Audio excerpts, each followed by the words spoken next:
Assalamualaikum warahmatullahi wabarakatuh. Selamat bertemu lagi dalam pembelajaran matematika masih bersama Ibu Irni di sini. Untuk pertemuan kali ini kita akan membahas bab berikutnya, bab 2, yaitu tentang persamaan dan fungsi kuadrat. Ada quote dulu dari Henry Poincaré. Matematika adalah seni memberikan nama yang sama pada hal yang berbeda. Itulah uniknya matematika. Nah, tujuan pembelajarannya adalah menentukan akar persamaan kuadrat dengan memfaktorkan. Yang kedua, mengidentifikasi jumlah dan hasil kali akar-akar dari persamaan kuadrat berdasarkan koefisien-koefisiennya. Apa itu persamaan kuadrat? Persamaan kuadrat adalah persamaan yang variabelnya memiliki pangkat tertinggi 2. Nah, waktu kelas 7 mungkin kalian pernah belajar tentang persamaan linier satu variabel. Yang bagaimana sih persamaan linier satu variabel teh? Persamaan di sini persamaan linier satu variabel. Contohnya itu dulu mungkin ada 3x ditambah 5 sama dengan 11. Nah, yang mana sih variabel itu ini?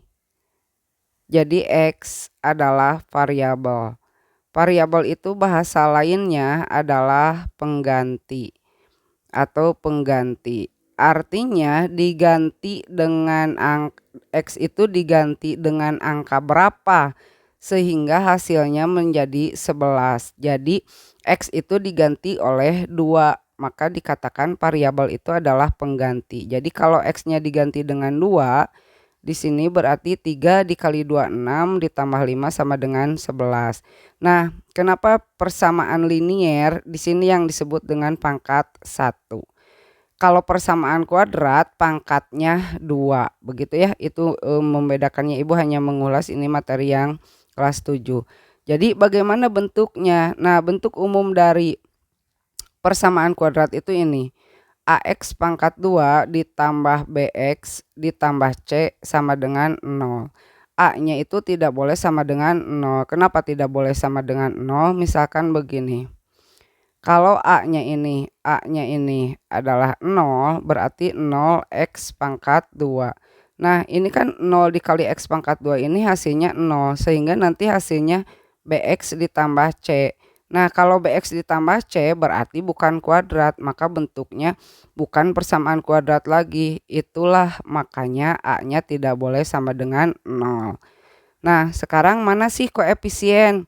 Ini koefisien A, B, kalau C nanti ada nama tersendiri. Jadi di sini koefisien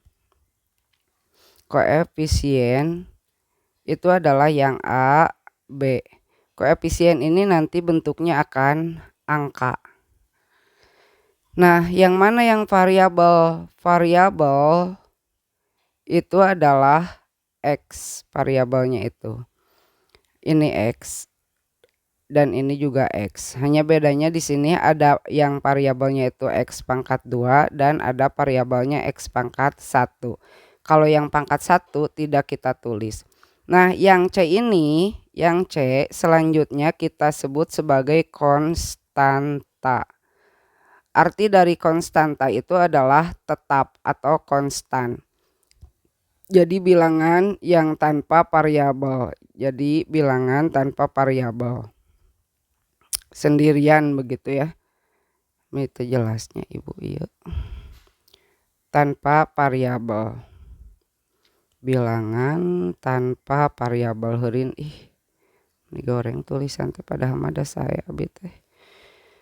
Nah, untuk lebih jelasnya Ibu berikan contoh lain. Misalkan seperti ini. Iya. Misalkan kita akan membuat sebelumnya. Nah, misalkan begini. Ada contoh persamaan kuadrat di sini. Contoh persamaan kuadrat misalkan X pangkat 2 ditambah 5X ditambah 6 sama dengan 0.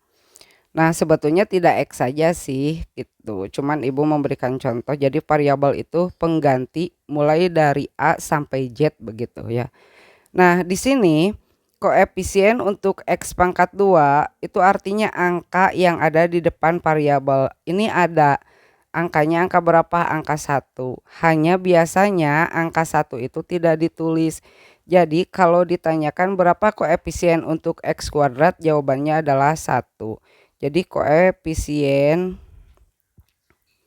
X pangkat 2 itu adalah 1. Terus koefisien dari X itu jawabannya 5. Jadi angka yang ada di depan X, variabel X. Lalu yang 6 itu disebutnya konstanta.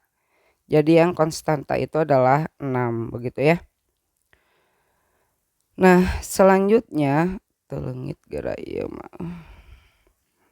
bentar. Cara menyatakan persamaan kuadrat itu ada 3 cara. Yang pertama ada dengan cara memfaktorkan, yang kedua ada dengan melengkapi kuadrat sempurna, yang ketiga dengan rumus kuadratik atau rumus ABC. Nanti kita akan bahas satu per satu ya.